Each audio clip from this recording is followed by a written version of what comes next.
प्राचीन काल से 19वीं शताब्दी के प्रारंभ तक देश में माल ढुलाई और यात्री परिवहन मुख्य रूप से जलमार्ग पर ही निर्भर रहा है।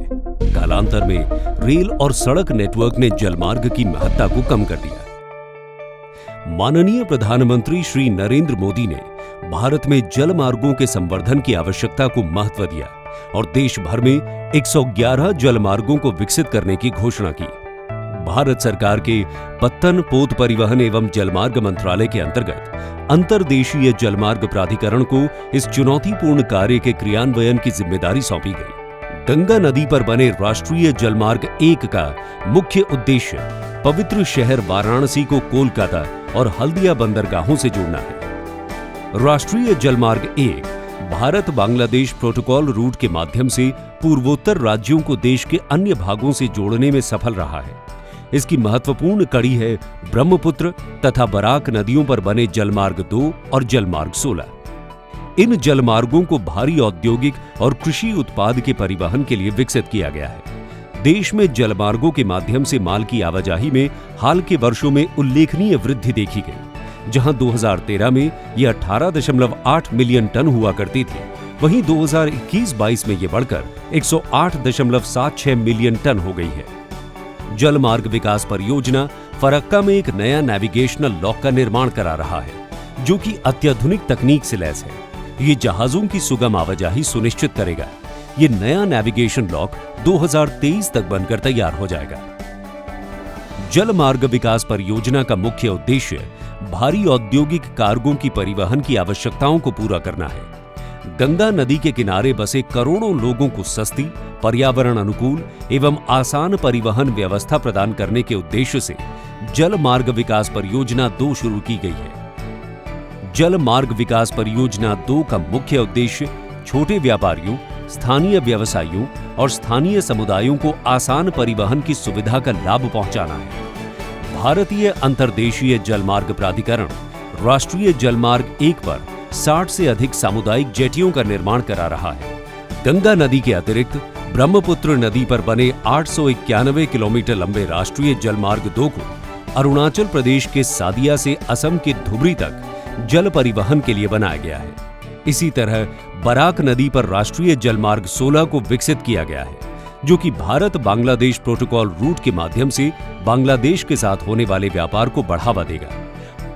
राष्ट्रीय जलमार्ग 2 में सुरक्षित नेविगेशन के लिए 4 differential global positioning system station बनाए गए हैं। साथ ही साथ धुबरी, जोगीघोपा, बिस्वनाथ, डिब्रूगढ़, ओकलैंड, ओरियम घाट और सादिया में 12 फ्लोटिंग टर्मिनल बनाए गए हैं, जो सीमेंट, इमारती लकड़ी, चाय, कॉफी, तेल, कोयला, रबर, अनानास जैसे कार्गो की आवाजाही को सुगम बनाने में मदद करेंगे। भारत बांग्लादेश सीमा पर बसे धुबरी में 46.69 करोड़ रुपए के निवेश से स्थायी रोरो टर्मिनल का निर्माण किया गया है।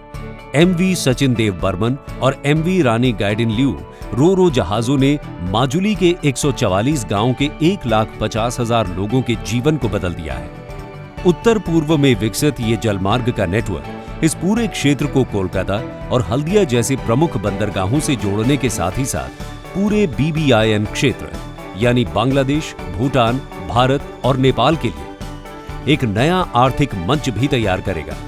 क्षेत्रीय जलमार्ग ग्रिड के नाम की परियोजना के मूलभूत ढांचे को तैयार किया जा रहा है, जिसके अंतर्गत गंगा ब्रह्मपुत्र को IBP रूट एवं सहायक नदियों के द्वारा एक ग्रिड में समायोजित किया जाएगा। कोल्लम से कोट्टापुरम तक बना 205 किलोमीटर लंबा राष्ट्रीय जलमार्ग 3 मुख्य रूप से पश्चिमी तट की नहरों पर आधारित है। मुख्य खंड के अलावा चंपाकारा और उद्योग मंडल नहरें भी जलमार्ग परिवहन के अनुकूल हैं और कोच्चि के औद्योगिक गलियारे को भी कोच्चि बंदरगाह से जोड़ती हैं। रोरो जहाजों MV आदिशंकर और MV CV रमन को कोच्चि की सड़कों पर बोझ को कम करने के लिए वेलिंगटन आइलैंड और बोलगट्टी रोरो जेटी के बीच तैनात किया गया है। गोवा में नदियों के एक किनारे से दूसरे किनारे तक जाने के लिए अच्छी तरह से विकसित जलमार्ग की सुविधा है। गोवा में कई नदियां हैं और ये सभी पश्चिमी घाट से निकलकर अरब सागर में मिल जाती हैं और इस पर जलमार्ग के विकास का काम लगातार चल रहा है। म्यांमार में भारत ने कालादान परियोजना को अभी पूर्ण किया है। जिसके अंतर्गत सितवे में कालादान नदी के मुहाने पर एक गहरे पानी के बंदरगाह का निर्माण, नदी की ड्रेजिंग, सितवे से पलेटवा तक नदी को परिवहन अनुकूल बनाया जाना, पलेटवा नदी में एक बंदरगाह का निर्माण, चिन राज्य में स्थित भारत म्यांमार सीमा पर पलेटवा से माई कवा तक राजमार्गों का निर्माण शामिल है, जो भविष्य में इस जलमार्ग के माध्यम से मिजोरम एवं सुदूर पूर्व सागर से जुड़ जाएगा।